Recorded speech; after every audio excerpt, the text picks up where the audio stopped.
Good morning. Today is Ether chapter 6, and what's happening is we're returning again to the account of Ether, and let's see. The stones are put in the vessels, they give light, and then they put provisions in the vessels, and then they shove off and just trust. Trust in the Lord. And they're on the waters for 344 days. So a year in a barge with, where did it say?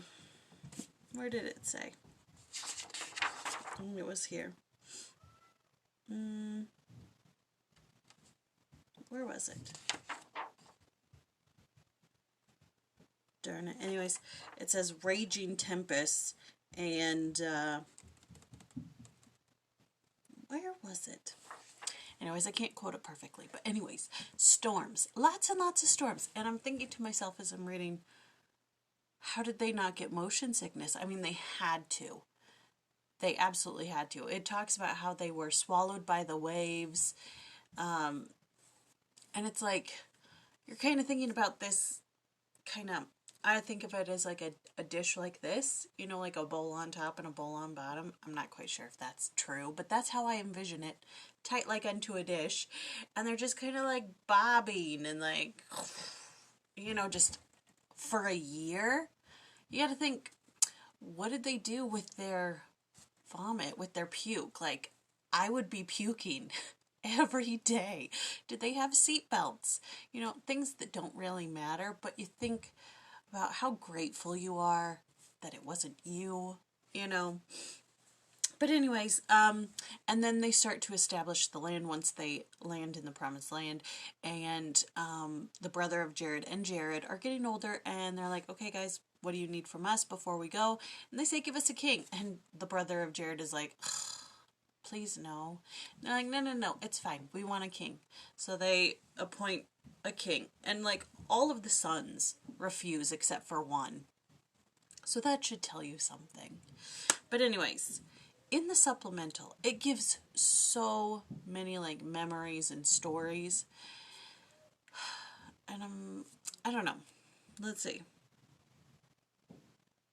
Okay, so the first story they give is Richard J. Allen, and he tells the story about for his son's birthday one time, he decided to take a boat trip with his son and a bunch of his friends. But Lake Powell, I believe it was. Yeah, in southern Utah.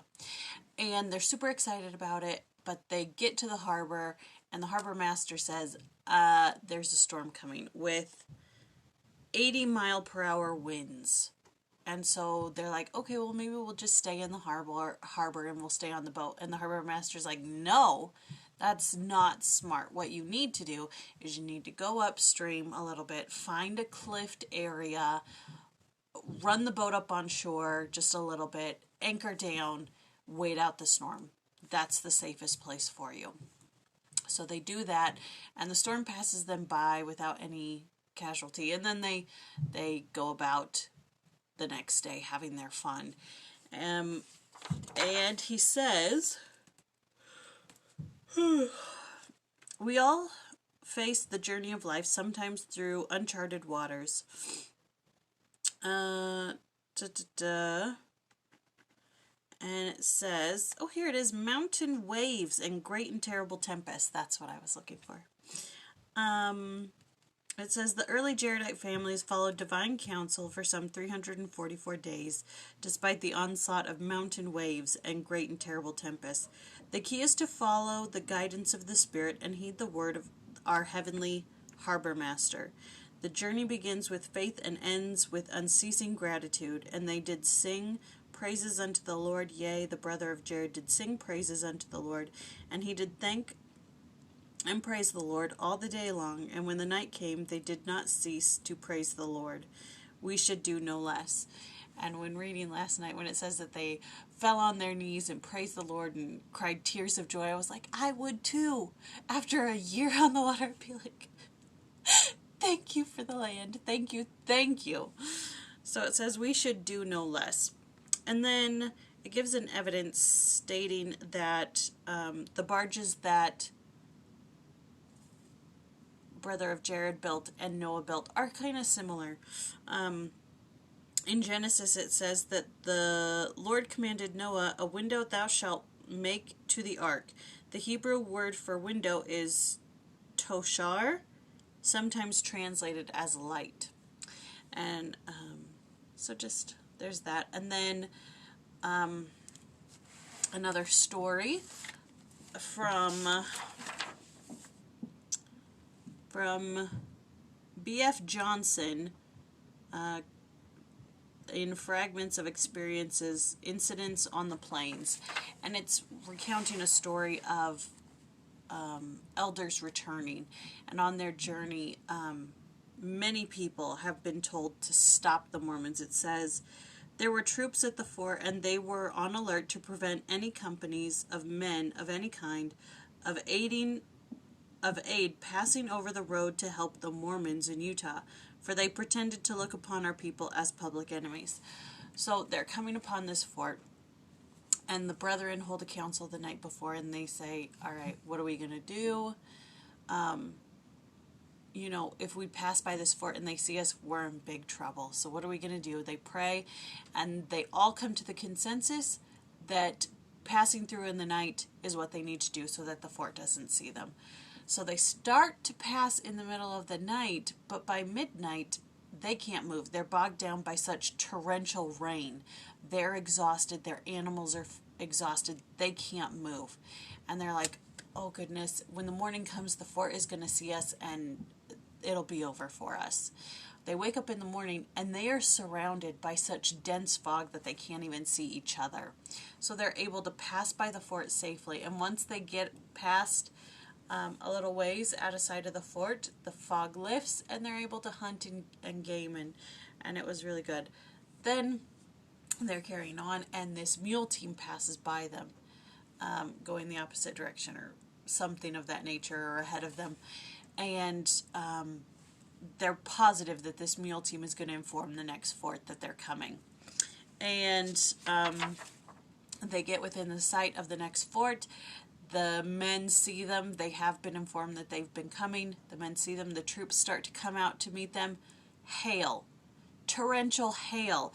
The hail is so bad that the animals can barely move because their feet are being gummed up by these hailstones. But they're able to pass by. They push forward. The other troops don't want to wait it out. They go back to their fort and to safety and protection. They pass through. After the storm stops, the troops are sent out to catch them, and they don't. So it was just stating how the Lord has grace and mercy and protects us all. And then there's another memory. I told you, lots of stories. A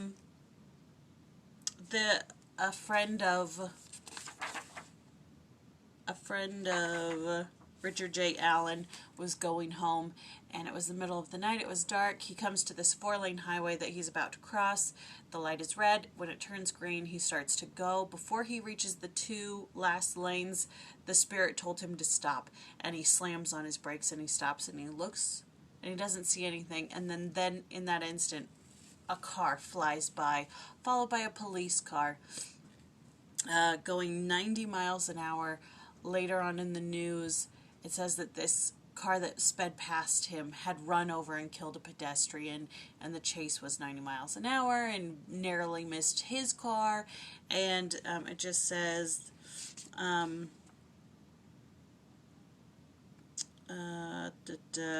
just to